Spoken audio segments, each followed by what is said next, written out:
It is only an adventure that some people succeed in knowing themselves, in finding themselves. Andre Gide said that once. Ladies and gentlemen, welcome to the Moving for Leadership Podcast, episode 40, Lessons from Wilderness Leadership with Shawn Stratton.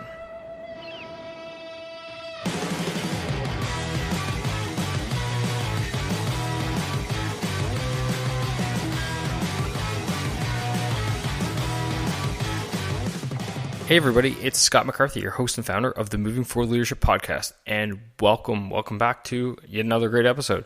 I got a really cool and interesting episode lined up for you guys today, but before I dive into talking about that episode, I wanted to actually talk about a future episode, and I normally don't talk about future episodes ever, really, but this one's different, because today we're at episode 40, and in just, 10 more episodes, and we're going to be at episode 50, which is pretty incredible. I've never expected to get to episode 50 when I kicked this off. In fact, I had no idea what to expect when I started the podcast. But nonetheless, here we are now, dialing into episode 50. So episode 50 is going to be something special, something different than what I've had thus far on the show. I don't want to dive into too many details yet because episode 50 hasn't been recorded yet. But just to say, it's going to be a lot of fun. It's going to be interesting. And I know you guys out there are going to love it. So if you want to go ahead and mark your calendars, you can mark your calendars for the 20th of June. That's when episode 50 will go live at 0600 Eastern. But you shouldn't really need to know that or do that because I'm sure you're subscribed to the podcast, right? If you're not subscribed to the podcast, well, maybe you should just go ahead and do that. And I make it easy for you if you're not subscribed. If you just go to movingforleadership.com/subscribe, all of the options are there for you to subscribe. So if you're an iPhone user, it'll be there for Apple Podcast. If you're an Android, you're subscribed on Android. If you like it through RSS feeds, there's a way to do that as well. Nonetheless, episode 50 will be special, so can't wait to release it and for you all. Anyway, let's dive into today's episode, though. My guest today, Shawn Stratton. Shawn and I met through a Facebook group we're both in. And lo and behold, we started talking and we found out we have a lot in common, actually. First off, we're both Newfoundlanders, yet again. He's actually the first Newfoundlander I interviewed, but the second one for their episode to be released, just due to the way the scheduling worked out. But nonetheless, Shawn's also a leadership coach, much like myself. But in terms of today's episode, though, Shawn used to work for the National Outdoor Leadership School, NOLS. And what NOLS does, it basically takes young adults and adults alike and runs courses across the world on outdoor survival skills and outdoor skills themselves, such as trekking through mountains, kayaking, canoeing, long-term camping, backpacking, camping type things. And Shawn was one of the instructors for the school. So since he finished working for them, he wrote a book. And when we were talking, I said I had to have him on the show. Shawn agreed, and he was gracious enough to provide me a copy of the book. And in the book, he's got a number of different leadership lessons, which he's taken out of his experience with NOLS.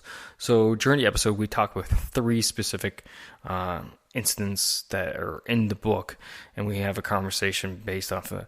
And just a heads up, our conversation, no trouble to tell we're both Newfoundlanders, because our conversation went over an hour long. Pretty incredible. But there's so many great stories, so many great lessons in there that you can take and pull out and apply to your everyday that, there's no reason not to listen to this episode because it's absolutely fantastic. So that's pretty much it for today. Again, I don't want to keep these intros too long because you want to get to the goods. You don't want to listen to me just blab. You want to hear about the true reason why you're listening to the episode. So, nonetheless, I will hit the music now in a minute. But sit back, relax, and enjoy my episode with Shawn Stratton talking about wilderness leadership.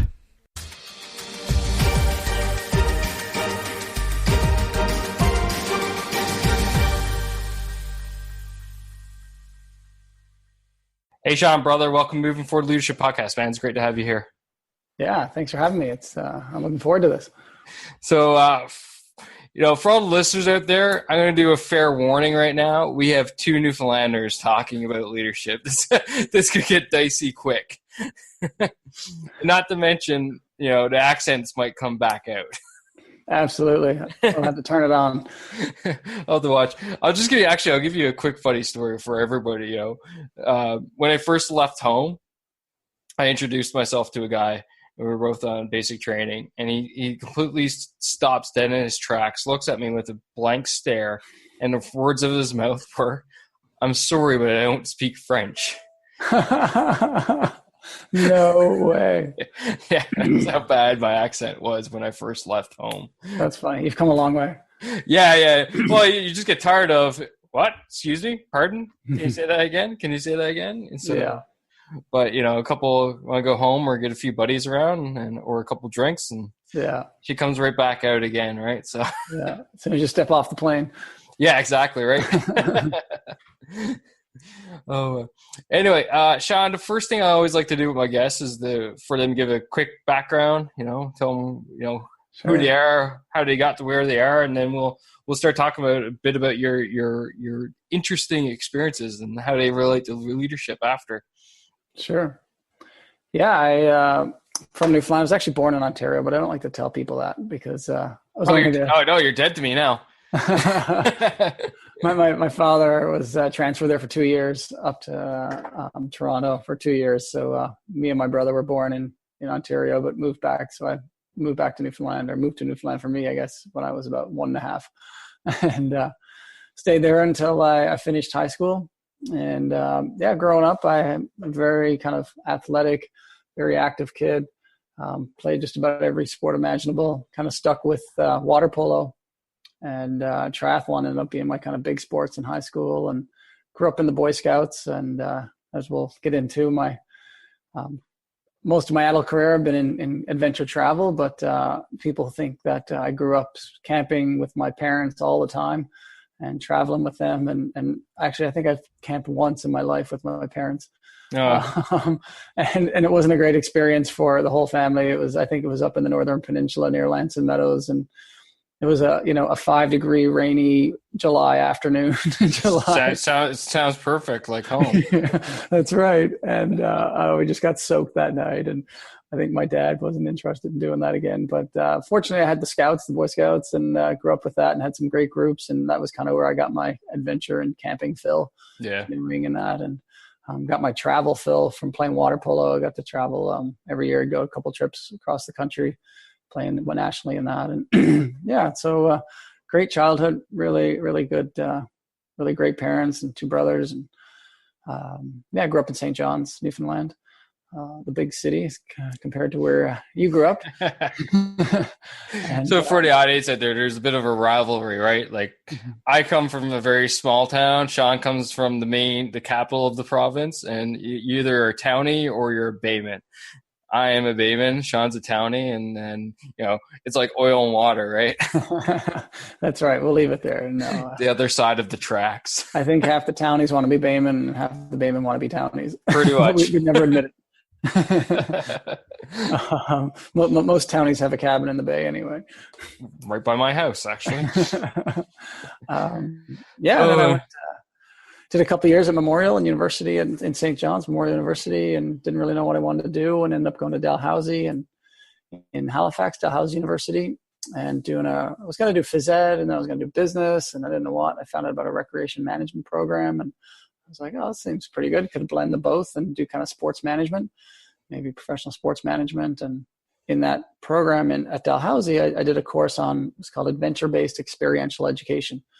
It's a mouthful, but I remember it. And the course changed my life. And that was kind of in that course, I had a light bulb moment, I call it, where I learned about a whole new career. I had no idea, and a career in outdoor education, and basically getting paid to travel the world and take people in the wilderness and use the wilderness as a classroom for personal growth and development. No. So not only was I getting an adventure and having an adventure, but I was helping and supporting people along the way, and teaching leadership along with a lot of other kind of soft skills as we learned and taught outdoor skills. So once I learned that there was a whole industry and a whole world of this, I learned about Outward Bound and the National Outdoor Leadership School, kind of the two top organizations in outdoor education, probably in the world, but definitely in North America. And in that year at Dalhousie, in that class, I kind of vowed that I'm going to work for them one of these days, one of those schools one of these days, and just kind of dreamed and dreamed about it. And then spent the next 3 to 4 years kind of chasing that dream, working at summer camps, working at teen adventure programs in Alaska and out in the Rockies and Alberta, and built up my resume eventually to apply, and did an internship at Outward Bound in North Carolina my last year at Dalhousie, and eventually got on to work with the National Outdoor Leadership School, which is a big $30 million outdoor leadership school based in Wyoming, but has programs all around the world, and mainly with American college students, but other adult programs as well, doing month to 3 month long expeditions, mountaineering, sea kayaking, backpacking, whitewater canoeing, rock climbing, you name it, they pretty much do it. And, it's cool. Super cool. Actually, it's funny. We kind of have a bit of a similar background in childhood and stuff like that. I will give you a buy in being, born in Ontario, because my best friend growing up was actually born in the Yukon. So every now and then we would give him a rough time, but yeah, same thing, right? And I joined the cadet organization. That's kind of where my feet got wet with everything. So very similar to Boy Scouts, but Army Cadets. Mm-hmm. Getting my feet wet with camping and leadership and all that jazz. So that's kind of my start point there. So yeah. No water polo though. No water polo around the bay. It's funny that we had those outlets to get our fill of camping and that, because, in Newfoundland, it's coming around slowly, but, the wilderness in Newfoundland for, centuries was used for work and used for cutting wood to heat your house and trapping, animals to feed your family through the winter. And people didn't use the wilderness for recreation. And it's bizarre to them to think about it. And I used to, after I'd go camping for a weekend in high school, I'd come back and tell my grandfather, I went out camping this weekend, had a great time, and we'd just go and, go for a hike and boil up and have a dinner and camp, sleep overnight in the tent and hike out the next day. And he would say, well, what did you get? What did you get? Like, what do you mean, what did I get? Yeah. You get a moose? Did you get some rabbits, some partridge? Did you cut a cord of wood? What were you doing out there? And couldn't figure it out at all. No, beyond there. That's awesome. But, what I'd like to do is for you to dive in kind of, how you got into the whole NOLS organization, because that was a bit of adversity for yourself. I just finished reading the book today, actually. So why don't we just start off with that? Fast forward, you're there and you're starting to do your first courses, and how you actually managed to get in and basically achieve your dream at that time. Yeah, absolutely. Yeah, I didn't take the easy road like most things I seem to achieve. I don't take the easy road. NOLS, the National Outdoor Leadership School, is kind of, like I mentioned, the premier organization in the industry of outdoor education, and it's so premier and so sought upon that to become an instructor there, you have to do a month-long instructor course, which is essentially a month-long interview that you have to pay. It's probably up to $5,000 now. It was $3,000 when I did it back in the late 90s. Which is unheard of in the industry, that you're paying to take an interview, to take a month-long course. But at that point I could care less. I was like, well, that's what I got to do. Let's do it. And I applied for their instructor course, kind of not really on a whim, but thinking that I heard that if you apply for the instructor's course, you don't get in, then they'll send you a letter saying, we liked your application, but these are the things you should improve on. And I really had no idea. I had no background. Most of the people I found out after the fact that end up working there or taking the instructor's course, most of them have taken a course as a student beforehand. So kind of knew the inside story. And I'd only known one instructor in my life. And anyway, I applied for the instructor's course and surprised that I got on the wait list. And I was like, all right, that's pretty cool. And at the time I was going off to New Zealand to travel for 3 months on my own, just kind of backpacking around New Zealand. Not really thinking. Isn't that an amazing country, by the way? I love New Zealand. Yeah, definitely. Fantastic. Very nice. Yeah, at that point, that was 99. I think I hitchhiked for 3 months. I think I took one bus in 3 months. And it was, it was quite the adventure. I wouldn't probably recommend doing that now, but back then it was good.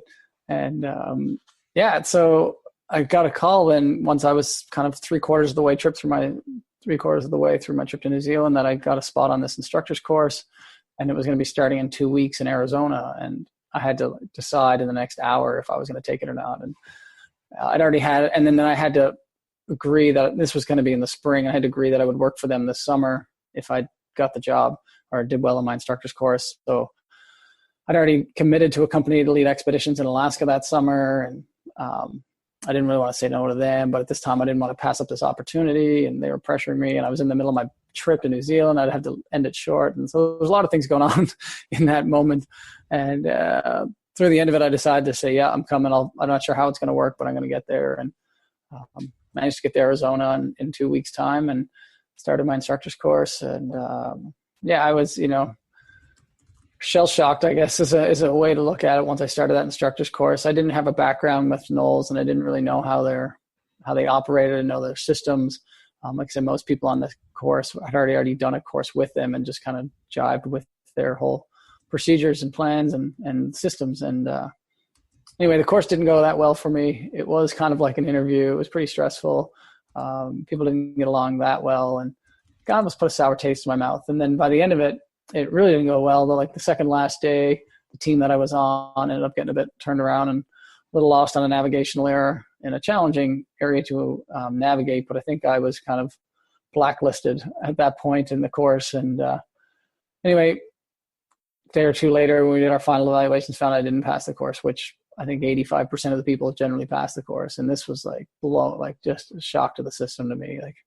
Devastated. I'd just taken a loan out to take this course, my first loan of my life. And I'd already given up my summer job with this excellent organization I really liked. It killed me to say no to them. And anyway, so it was definitely a lot of adversity. And I ended up going back to that company for the summer, but NOLS had offered me take a shorter course, a shorter instructor type course in the fall, and to prove that my navigation was fine and that, I don't know, I had a couple bad days on the course or whatever. And so anyway, I did that in the fall and eventually got on to start working courses with them. And the following summer, I led my first expeditions in the Wind River Range in Wyoming, and then went on from there for the next 10 years. The years went on, I got more and more courses, because it's not like you go full time to start off. You do summers and then you start going year round. And that's how I got into it. So what would you say was the biggest lesson you learned through that adversity and finding out that you failed that initial course? Yeah, I think it's perseverance, Yeah. Some people say perseverance is being too stupid to know when to quit, but there's a fine line there, right? It is. Yeah. In this case, it got me my dream job. And I remember one of my instructors said to me, like that time when I found out that I hadn't passed and I was going to have to kind of come in the back door. He's like, one thing I tell people that don't get through, it's like, if you really want this job and you really want to work for this organization, you will, and you'll find a way to do it. And I was like, all right, I can take that. And I just kept pushing and pushing and calling the right people, and was persistent. And and it paid off because I knew in my heart of heart that like this was the job for me, and that I could do well at this, and could do really well and could thrive in this area, in this industry, in this position. And I really, really wanted it. And so I kept pushing and eventually got into it. So that's probably the biggest thing I've learned. And adventure is, I said the first line in my book, Teams on the Edge, which you mentioned, is it wouldn't be an adventure if you knew the ending. Yeah, for sure. And, that's why we jump into these things. And I definitely didn't know that was going to happen at the end, but you push through and chalk it up as an adventure and keep moving forward. Yeah, absolutely. And just mentioning the book, what I'd like to do is to go through three of the, you got the 6 chapters there, each basically a story of your time, right? So what I like to do is go through 3 of them, Sure. which really stood out to me, right? And, you can talk about the background of the story, and then the leadership lesson, which you took out and explained in the book. So the first one was the $30,000 blister. For that poor girl. So why don't you just give a quick overview of that story, and then we can talk about the leadership lesson that you pulled out of it. Absolutely. Yeah. Being in the Army, I'm sure you could relate to a Oh, few wait, blister stories. just couple blisters. Yeah. No $30,000 ones though. Well, I don't know. You guys don't see the bill, obviously, for all the machinery that comes around for you guys. But True story. True story. we did see the bill when it comes to the medical when it's privatized. Yeah, this happened in the Yukon in the Tombstone Range, which is north of Dawson, just below the Arctic Circle.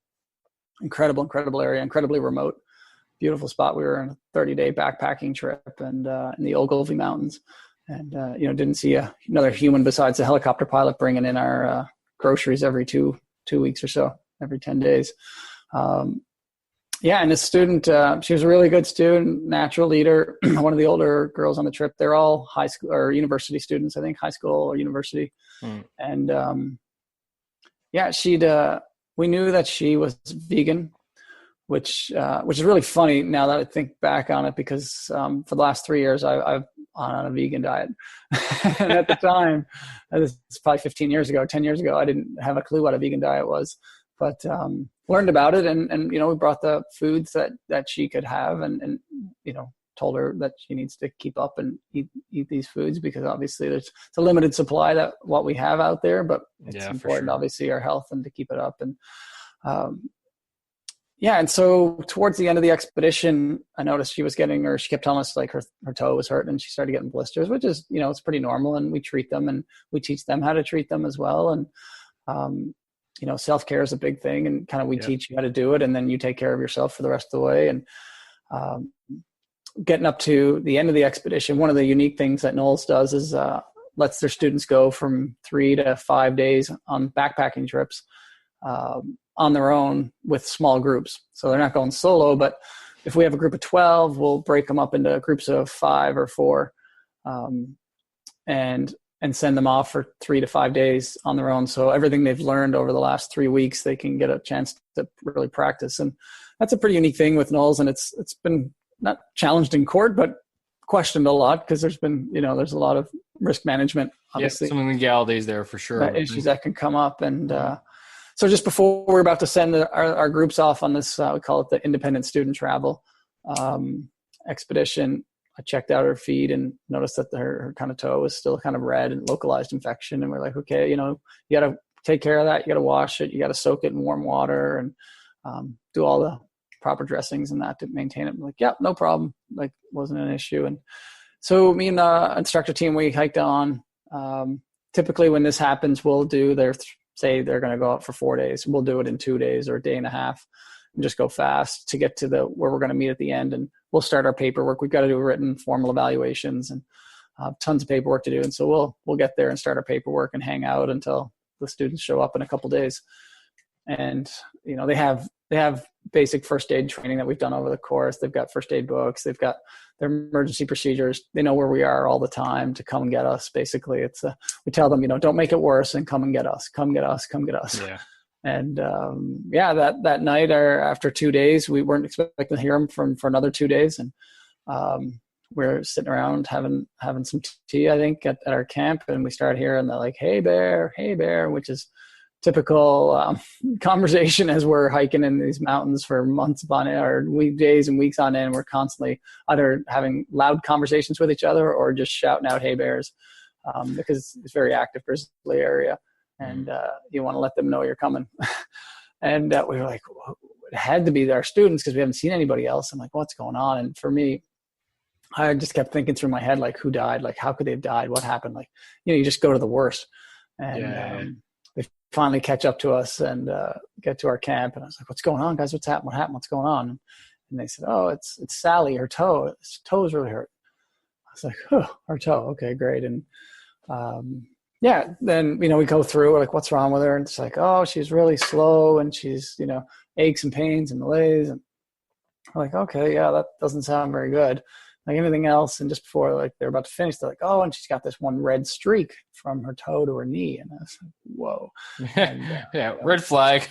Yeah. Like a red streak is, for those who don't know, is a severe sign of severe infection. That's, your localized infections now into your bloodstream.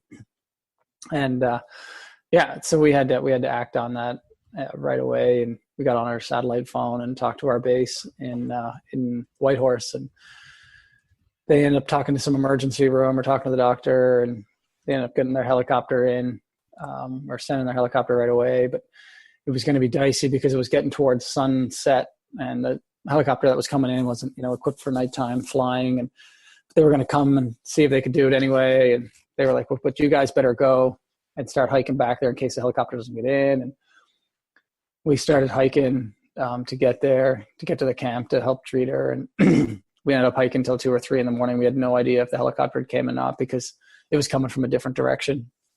We get into camp, I think it was 2:33 in the morning, and we're just exhausted. And we're like, hey guys, Sally here, and just hoping she'd been gone, because I didn't want to have to start dealing with her now, and I didn't know what kind of shape she was going to be in. And fortunately, the helicopter did get in just below sunset, and picked her up and sent her off, and brought her to Dawson. Dawson, she was at the nursing station. They had a small station there, and right away they sent for the private, kind of the air ambulance jet that flew up from Whitehorse to Dawson to put her in the private jet to get down to Whitehorse to get in the hospital and get treated for this severe infection.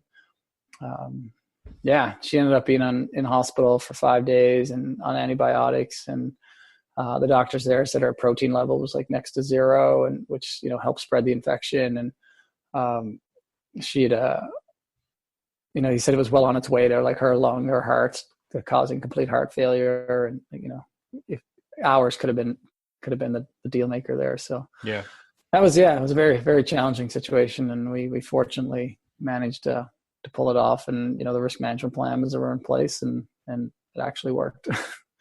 No, it's definitely. We always got what we refer to as the golden hour for us, and our issues. Usually our issues are a little bit more life-threatening at initial, and we refer to as the golden hour. So basically, by the time someone gets shot or gets blown up, we got 1 hour to get them on the helo and to get them medevac back to whatever hospital we got set up for them. So, but reality is, it was much similar in her case as I read it. Like, if you put it in context, right, of the resources available and stuff, it was like, yeah, she does not have much time. Yeah, it was little things like, if we'd called kind of 911 and went through the system, by the time they would have been ready to get their helicopter up with nurses on board and this and that on board, it would have been dark. Yeah. And so fortunately, our organization, they had, relationships with the helicopter pilots in Dawson because they've been re-rationing us, and they knew the area, and they just called the guy at home. It was like, hey, John, can you go and pick him up? That's awesome. And when they thought he was at home, he happened to be at the hangar at the time. He's like, oh yeah, I can be off the ground in 10 minutes. Yeah. So it's so key to have those local contacts. So what was the big leadership lesson you pulled out of that for yourself? Yeah. So, there's so many aspects of it. I think one of the big things was I talk about full disclosure, and this student, great student, but we later found out through the other students, which I haven't brought up yet, is that she had been treated for anorexia up until a few months before the expedition, and that was a jaw-dropping moment for me when I found out about that. I wasn't super shocked once I found out about it, but I wasn't suspecting it. And there's strict rules that you can't go on one of these expeditions until you've been a year out of treatment for these types of things. Makes sense. Yeah. Because it's very, very physically demanding with, just so many challenges in every way on these expeditions. And so she hadn't disclosed that in her paperwork pre-course. And if she had, well, she probably wouldn't have been allowed on the course. And even if she had told us, like at the beginning of the trip, like I've had other people have told us, we could be a lot more supportive. And so, I think it's important with your teams that you're working with is that you ask them and yourself disclose anything that may jeopardize the team. Yeah. Now, I'm not asking you to disclose every dark secret of your life, but if there's something that may jeopardize the goal of the team, obviously the safety of the team, you need to disclose that up front, and everybody will be more thankful for it. I know it can be challenging if you're just new to a team or you're in a job hunt situation, but this could have been life and death. And that was a big thing. The others and all the stories in the book kind of come back to risk management and having a quality risk management plan in place. And yeah, for sure. I find, that disclosure thing, it's always true. If you're upfront with people, I think people are more supportive than what the person believes that they're going to be. Mm-hmm. And then they just kind of, bottle up and hold it inside, right? If I was actually saying, by the way, I get this little piece of history, but it's all good, or I just need to take care of this or whatever, right? Absolutely. Yeah. Because the person, it's their insecurity, or it's their issue, and it plays a bigger game obviously for them than it would for anybody else. Yep, for sure. So let's move on to, actually, it was probably my favorite chapter of the book. I don't know. And it was the facing team destruction in Baja. Baja. Oh, Baja. Sorry. Yeah. Baja. Mexico. Yeah. That was another challenging encounter. And, I have 6 main stories in this book, and it makes it sound like all my expeditions have some kind of epic endeavor. But don't worry. You did this for 10 years and you only got six stories in the book. I don't think they all ended in any type of destruction or failure or anything of that nature. People are like, gee, like something happened every trip. And it's like, no. Like no one wants to hear about the smooth trips. Like here's a couple pictures of some sunrises and some sets. I'm going with Shawn. No. Yeah, exactly. So, facing team destruction, and this, all the other stories had some kind of physical element to it, whether it was weather or personal injury. And this was almost more mental health challenge in this situation, and which I found so hard because it just plays on you, on a lot of these other ones that are physical or that are first aid oriented. Sometimes the call is a lot easier to make. It's like, yeah, you got a red streak from your knee to your toe, we're going to call a helicopter and get you out of here. Like, yeah, you got no brainer, clear signs, right? Yeah. But when you have a student that's totally disruptive, and the kind of the backstory is we had this one student in Mexico. I was leading it was going to be 3-month expedition, 3 sections of hiking, sailing, and kayaking. And I was excited to lead this expedition, but early on, this one student was, it was pretty clear that he just wasn't fitting in with the group. And, all that being said, I try my best to get everybody to fit in. And these groups come, no one knows each other typically. Every now and then you'll get a friend, but most times people are coming out of the blue. They don't know anybody, and they're fairly, they're not normalized, but they're usually typical U.S. college students, kind of upper middle class college students that are, up for an adventure of a lifetime. Very motivated, very bright, very excited to be there. And so early on, this one guy was just causing a lot of friction within the team.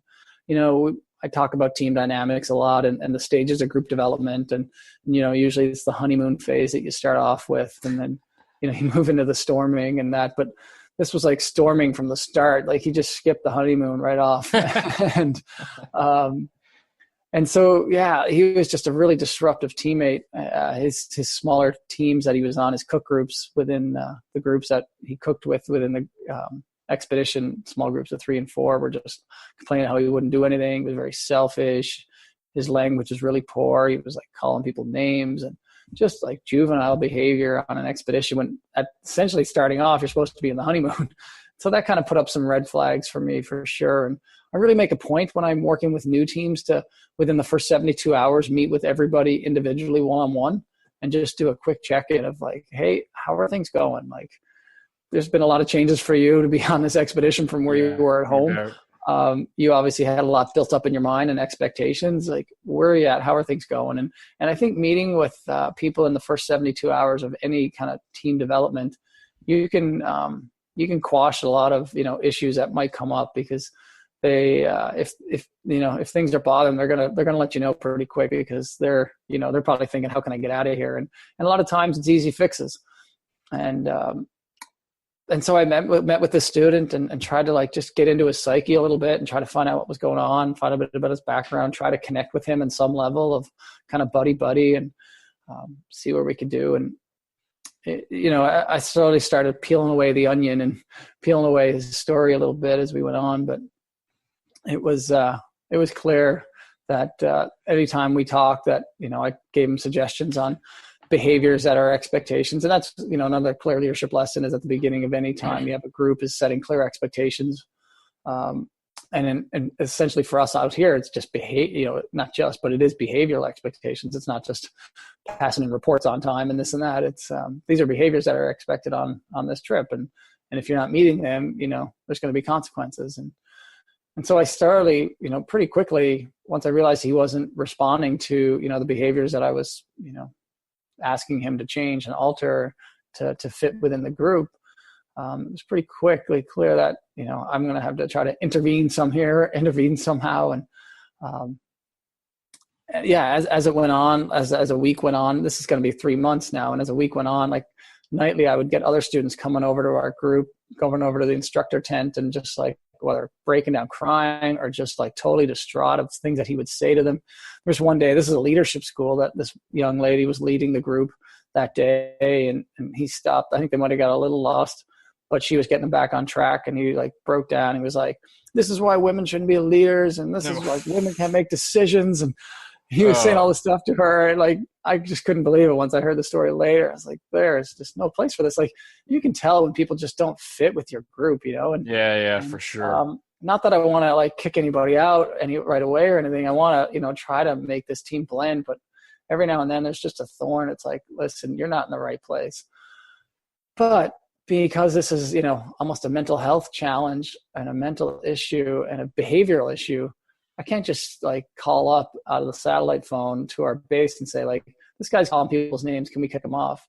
They've paid $10,000 to be on this course. And so I'm kind of working through my behavioral checklist, my basically discipline checklist that we do when we have these types of students. And I hadn't really gone as far ever with a student before in terms of having to write behavioral contracts. It got to the point where I had to get like right out of behavior contract. These are the behaviors we need to see going forward.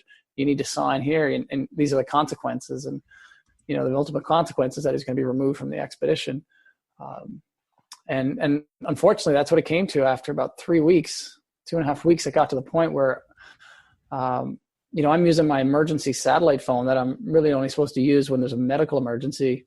I'm using it almost daily to update our base, on his behavior, which is horrible. I'm spending an hour each night, whether debriefing other students, writing notes, copious notes, because, you've got to back up yourself. And I knew I couldn't just get on the phone and say like, yeah, he's not behaving well. We need to get rid of him. I need to back it up with some written notes. Solid evidence. Yeah, you got to build your case, And I knew that if we did get him out, get him evacuated from the expedition, there's still a chance he could come back because, it's not really a decision for me to make. I can suggest that he gets removed from the expedition, but ultimately it's, the director or, one of the senior people back in Wyoming that's going to eventually make this decision.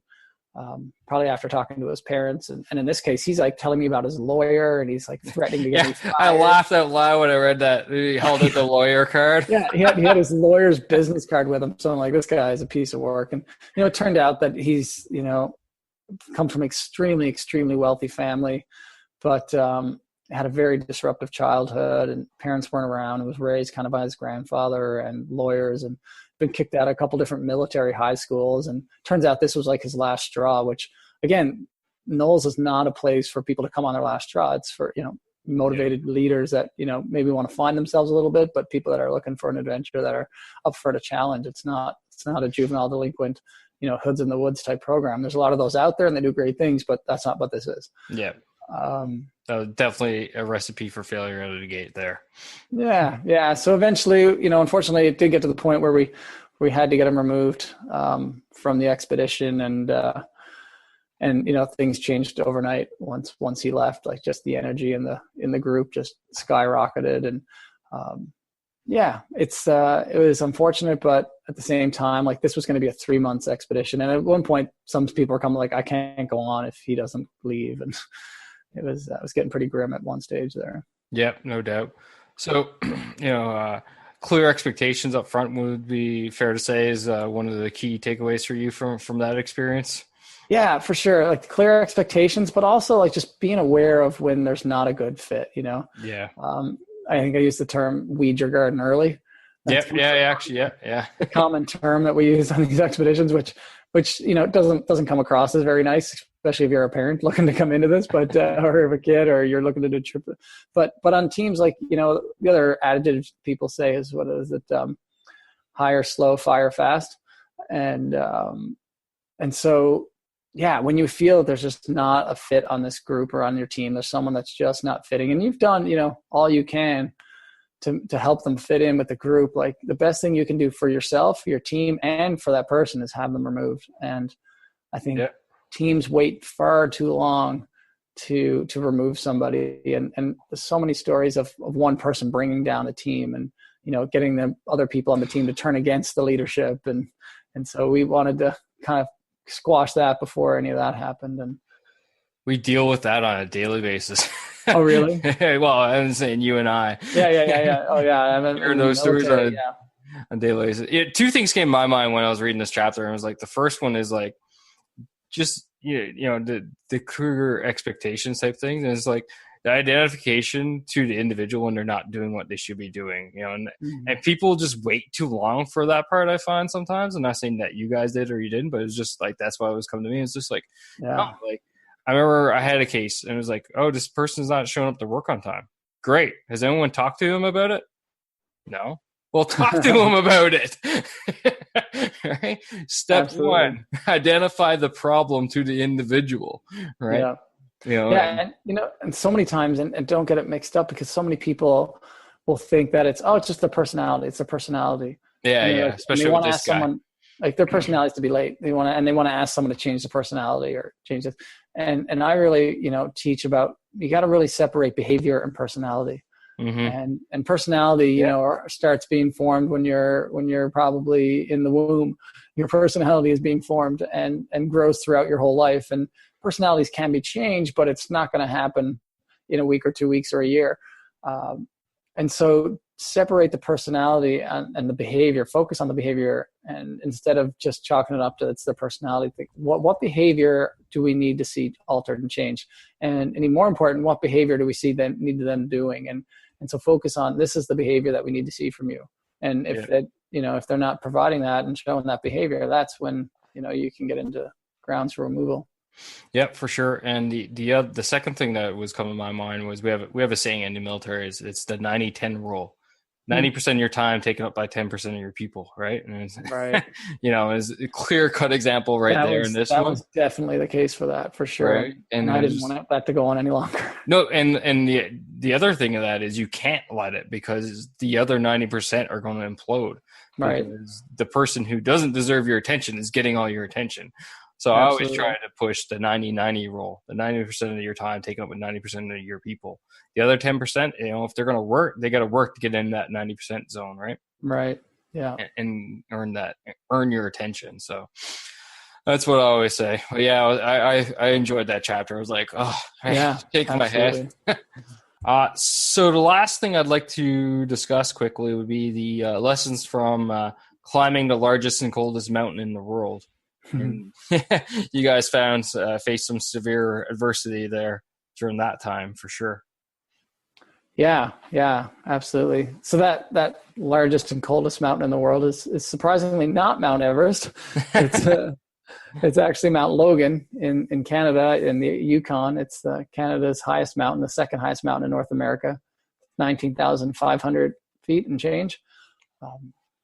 It's we say it's the largest mountain because it's the biggest chunk of rock in the world. It's like 25 miles diameter around the base, whereas obviously Mount Everest is the highest. But I didn't even really find out or know it was called the coldest mountain until we were flying into the mountain. It's so remote that you have to fly in on a bush plane with skis on it, which is a whole awesome experience in itself, just flying in. But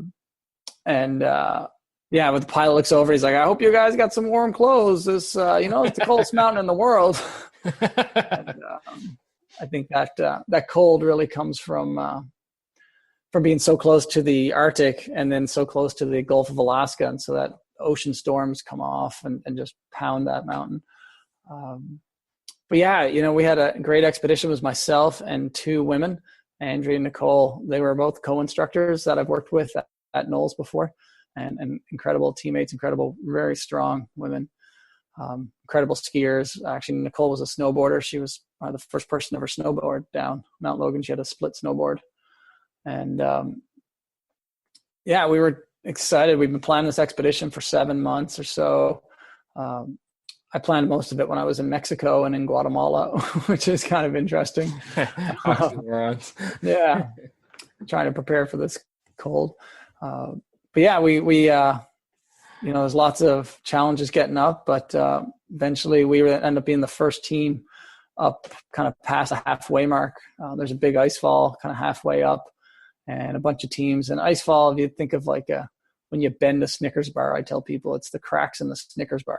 And it's like a glacier is frozen water, it's ice, but an ice fall is when that glacier would be like going over a waterfall. So a river is smooth and then it goes over a waterfall. And so that's where an ice fall is basically, it was, I don't know, 3/4 of a kilometer of 500-foot crevasses all over the place. 500 to probably 1,000-foot deep crevasses that, you know, boulders of ice the size of houses that we had to navigate our way through. I think of it as, can you hear me still? Yep. Okay, sorry. I think of it as like going through a corn maze. So you're trying to find your way through a corn maze of ice size of house, boulders the size of house that are always moving. They're not moving as in like a river moving, but they're slowly shifting. Anyway, we had to took 3 days to try to find a way through there. We found a way through there, put the route in for the rest of the whole teams that were going to be on the mountain that year. Got up high to our high camp, eventually on the summit plateau. Mount Logan's pretty unique. It's got like 10 summits on the there's a summit plateau and there's 10 summits on it. Oh, that's neat. And some years people actually climb the wrong peak, the wrong summit. Oh. And, you know, they may be like at their limit where they've got to like turn around. They get to the top and they're thrilled and they look over and there's like the real summit that's higher than them, but they've run out of time and now have to leave. We didn't want that to happen, but I could see how it happened because our GPS unit froze up and the weather's notoriously bad up there. And we were moving along pretty good. It took us 22 days to get up there. So this is, you know, a major expedition. And we still had some food and fuel, but we'd left all our supplies, all our non-essential supplies down at the halfway camp. So all kind of books and, you know, music and anything that we could leave that would lighten our packs, we left down low. And we ended up spending 3 days at the summit plateau, just slammed in by a storm. We still had about another 3,000 feet to climb before we got to the summit. And we were so bored up there. Like, it was pretty fun. We were in the tent counting the squares on the tent and just like so bored that we had a journal. That's the only thing we had. And we ended up making a deck of cards out of the journal. And instead of hearts and spades and clubs and diamonds, we had surfboards, suns, bikinis, and flowers. That's awesome. we just warm thoughts, eh? We just had warm thoughts. Yeah, it was regularly minus 30 Celsius in the tent at night up there, and then finally the day that was going to be our last possible chance because we had to leave because we were basically out of food and we had other commitments we had to get down. We had a plane pilot coming back in a couple of days. It's broke. We woke up and it was a nice day, beautiful morning, and there were some clouds building in the distance, but we didn't pay much attention to them. We didn't really get out that early because in the Yukon, this is in May, and it's almost daylight, 24 hours a day at that point, and so it wasn't a big rush to get back before dark.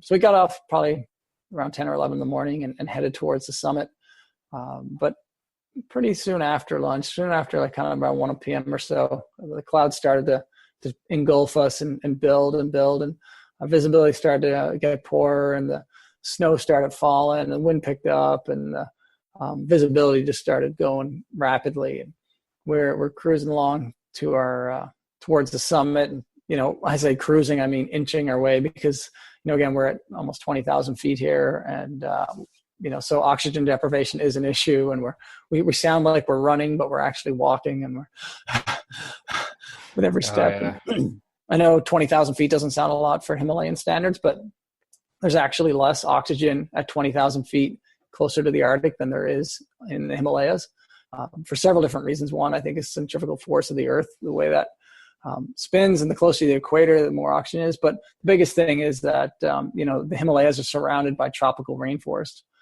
And so that provides, more oxygen, whereas Mount Logan is surrounded by the biggest non-polar glacier ice field in the world.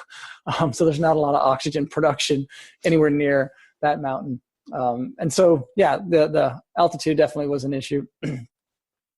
And we ended up stopping about 500 feet below the summit to kind of gather ourselves in. I think Nicole called us in and kind of had a heart-to-heart talk because the storm was just raging now. And we were also worried. We had these wands, these basically bamboo sticks you put in your garden, these 3-foot-long bamboo sticks that we put down every 50 meters or so. Is kind of it's almost like the marking the trail. Yeah, exactly. Breadcrumbs. The breadcrumb trail. Yeah. So we could get back to our tent with the zero visibility. And we'd only had like 5 or 6 of them left. I think we started off with 90.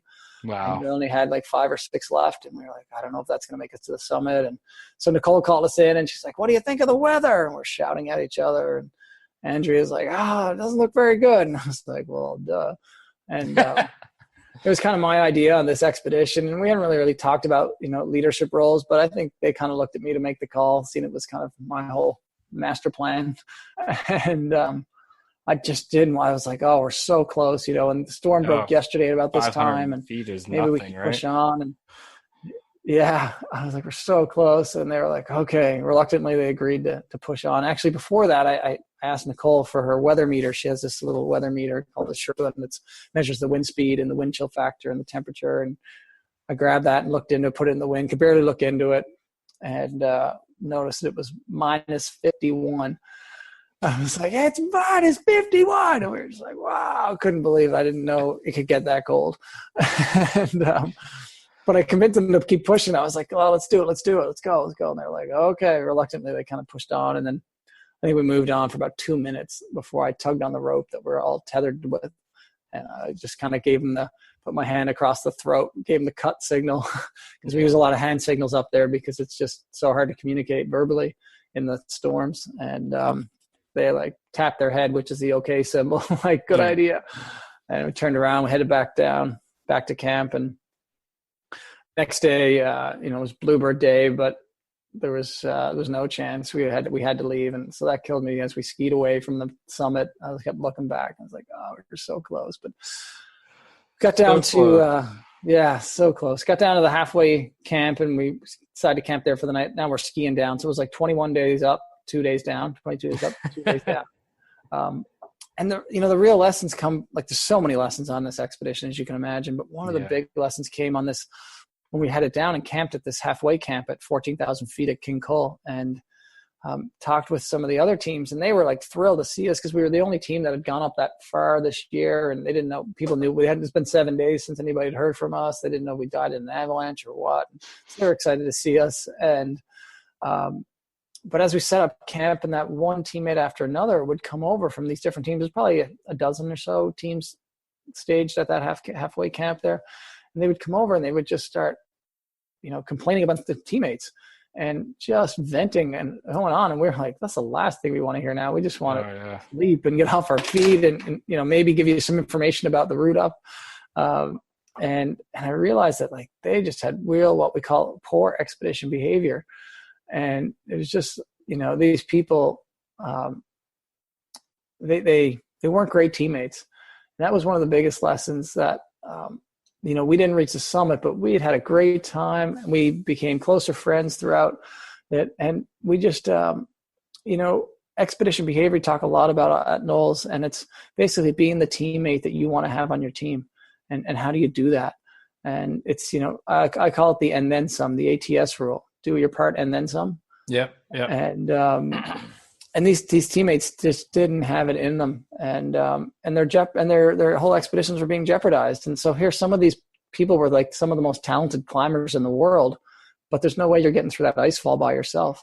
And so I talk about, it's not about having all the rock stars on your team. It's having the teammates that you want to have that are going to be, do their part and then some, that are going to get you through an ice fall. 100%, man. 100%. That challenge. So it's, that's one of the biggest lessons. And then the other one is kind of knowing your line. We all have goals in life, but there's got to be a line that you're not willing to pass to achieve that goal. Yeah. And so, our goal was to climb the highest mountain in Canada, get to the summit. Our bigger goal was to get home safe, better friends. But I crossed that line. Fortunately, it was only for 2 minutes. But you got to know your line. It's important to know your goals, but what are you not willing to do? Because a lot of people get in over their head when they cross that line, that they're like, I'm going to an area that I shouldn't be going to, but I really want this goal. And then whether it's your family, your life, you're at risk, whether it's finances at risk, a lot in the business community, it's finances, and you put something risky and you could lose, thousands, millions. Knowing that line. Yeah, we refer to as shutdown criteria, right? Or stand down criteria. So stand down, similar. Yeah, stand down criteria. So it's just like, yep, if we get to this, no, we're not carrying on, or we're gonna look at a new plan or something, right? So you just have those criteria set in your mind, and it actually helps make the decision easier, because it kind of removes the emotion from it, right? As you were feeling at that time, the emotion, you're so close to something, just 500 more feet. Now granted, I haven't been in that type of expedition, but I think 500 more feet probably would take a bit longer than what I'm thinking in my brain right now. It would have been at least another hour or two, but you have those stand down criteria, and it just helps you make that. No, it's a good point you said about taking the emotion out of it. And we say that, especially when in avalanche terrain, we always say, like, the mountain doesn't care that you want to ski this run. It's like, we call it the human factor. And you take the human factor out of it and, do some good risk management assessment of that slope, or, of the weather conditions where we were on the mountain. And so many times people get in avalanches because they don't want to be late for work, or they got to get back, or their buddies are at the bar and they just want to take this line, or they've just hiked up this mountain to ski this line, and they get up there and they're like, I just hiked up here for 2 hours. And it's like their whole emotion makes the decision, and that's what gets them in trouble. So that's a good point. Yeah, for sure. And the other thing is, like we always say, it doesn't matter what we do, where we go, we can do anything with the team we got, right? Because it's all about the people. And you can get through anything. I've been in some crappy situations, but because the guys I've been with and the gals I've been with is like, this isn't so bad after all. So, absolutely. Yeah. Especially when you've got the right team with you. And and I try to one up you, but I was in minus 56 at one point. No way. Minus 56 exists. I can tell you. And I can also tell you, long before that, diesel will gel in trucks that are When you were at minus 56, were you camping? Yeah, we were in the field exercise. Wow. Where was that? That was Cold Lake, Wainwright, Alberta. So not even near the Arctic Circle. So just got one last thing I'd like to talk to you about, and I guess it's like your whole transition in life eventually. Sure. Now you've moved away. You've since moved away from NOLS, and you tried some things, but now you got your own business as a leadership consultant and speaker. So how did that come about? Yeah. So I, leading expeditions full time for essentially 15 years. You don't just stop that and go to move to an office and show up at work for 9 to 5. No, day. I don't think so. It's a slow transition. And I always knew that I'd do something. I wouldn't be like a career, outdoor educator. And, most people, their careers are probably 5 or 10 years in outdoor education. There are some now that are, I know people that's their lifelong career, but obviously leading expeditions doesn't lend itself very well to family life and, maintaining a spouse and family and kids and that. I knew that was important to me. And essentially the thing that started to move me out of it, I just started to get burnt out of it. And I was, I was going to the most incredible places in the world, leading some awesome expeditions, but I wasn't getting excited about it. And I was like, well, if I'm not getting excited about this, like I need to move on, because I'm not being fair to my co-instructors. I'm not being fair to my students I'm teaching and leading. And so that happened gradually. I kind of felt that creeping on. And so, about 2007, I started doing less and less expeditions. And thinking about my next step. And I've always kind of been an entrepreneur at heart and knew someday I'd start my own business. And as I moved on from NOLS, I tried to start an adventure travel business, taking high school students to India, Ecuador, and Kenya. And that didn't go so well for several different reasons. One, you go to an insurance company and you're looking for some business insurance. And I said, tell me your business. And you're like, well, adventure travel, third world countries, youth. And they're like, yeah. You want to talk to the guy down the street.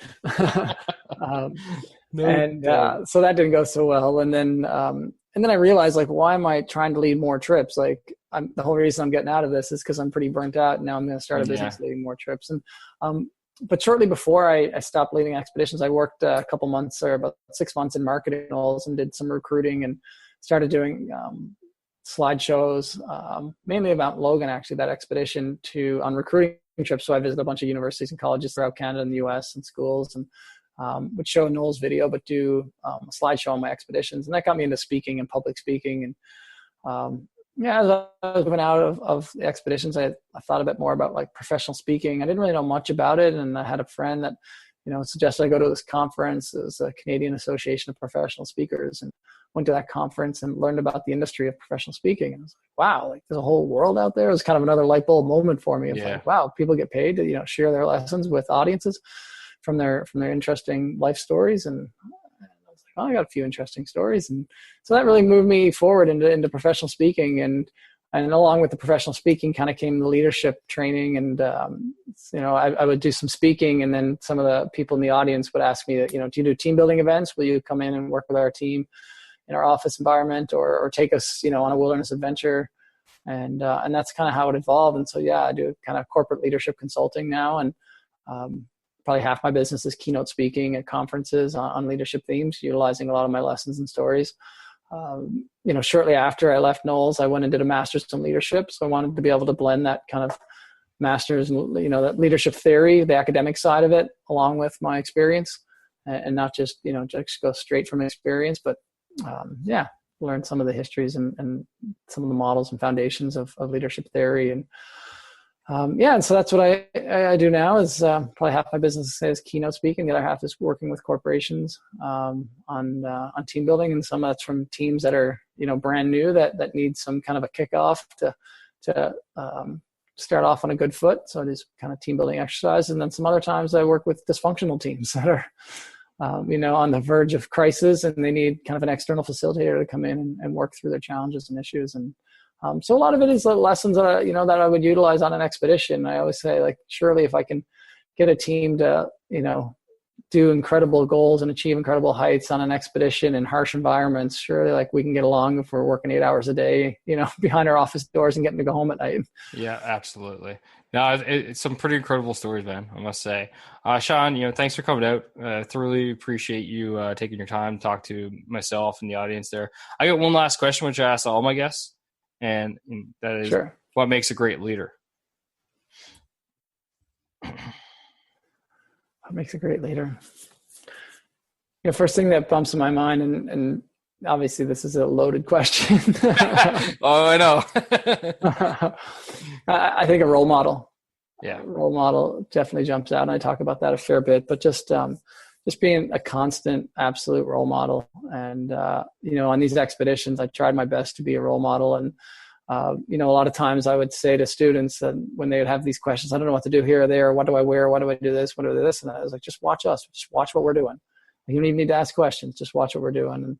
And, hopefully listeners out there have good role models in their lives, or are being role models. And the other thing I talk about role modeling is that a lot of times I'll ask audiences, who's a role model that had an effect on you? And immediately they'll have, 2 or 3 people in their life. And usually some of those people, are people that they've never met. They don't know. Or maybe they've crossed paths with, but don't know them. And, whether it's a Richard Branson or a Tim Ferriss or whatever, Rocket Richard or Mark Messier or whoever. And so I bring up that point and they're like, yeah, they have no idea that I'm a role model for them. They just don't know.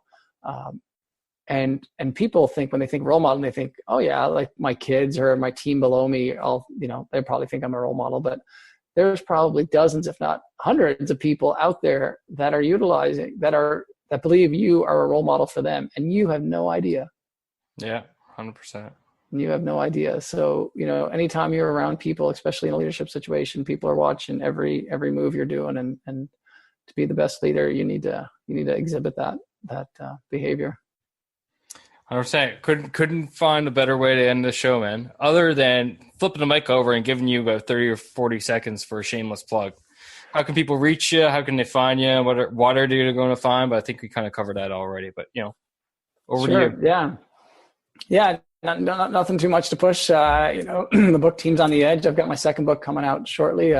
Still untitled. Working title is Forerunner, but look for that. But follow. I blog kind of regularly, leadership blogs on my website, which is ShawnStratton.com, ShawnStratton.com.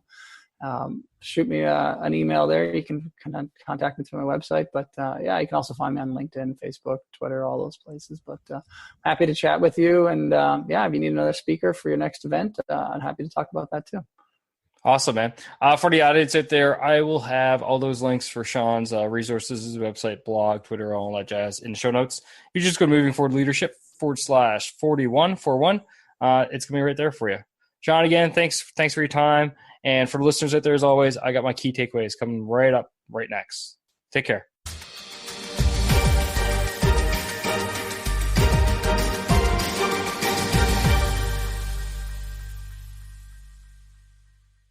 Hey everybody, congratulations, you've made it to the end and the key takeaways portion of today's episode.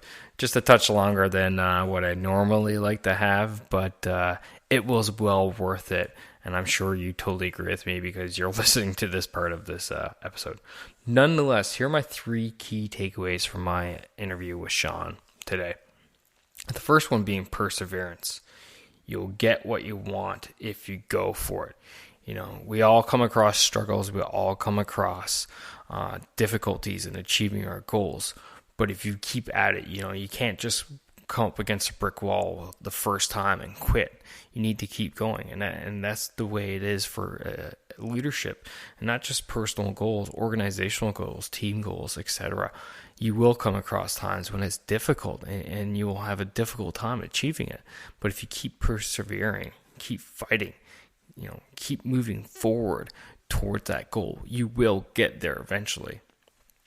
Or you may have a realization that maybe the goal is just a little bit too difficult or not what you truly need in the end. So just keep those things in mind. The next thing is, when you're dealing with people, you need the ability to separate the personality and the behavior. And we're talking about that when Shawn was talking about his lessons there with the issues in Baja, during his time down there with that specific individual. And, people will have personality things, but they'll also behave in certain ways. And you need to learn how to separate those two so that you can deal with the behavior. The behavior is the thing that you can change. The personality, you're never going to change someone's personality. Only they can. You can show them that the behavior that they're exhibiting isn't correct and it needs to change. All right. And then the final one is, set those conditions to quit. And that may be a tough pill to swallow at times, but you need to know when you've gone too far and you can't continue on and you need to turn around, much like his last lessons there in climbing the tallest and coldest mountain in the world, right? So close to the summit, so close, but continuing would have been detrimental to their lives, right? And sometimes as a leader, you need to set those conditions. You need to know that this is turnaround time. You need to set those conditions so that you know that once you hit those, it's like now it's time to stop, reassess, reevaluate, and decide a new way forward. All right, folks, that's all I got for you today. I hope you enjoyed the show. I hope you enjoyed my interview with Shawn. We had a lot of great time, a lot of chatting, and actually we keep in touch even off of the show. So, no, he's a great guy. And feel free again to check out the show notes at movingforwardleadership.com/40. And there you'll see all his resources that was mentioned throughout, including the book, and where to connect with Shawn and so on and so forth. All right. So that's all I got for you today. Again, I hope you have a great week. And remember now, keep pushing, keep trying, keep moving forward. Take care now.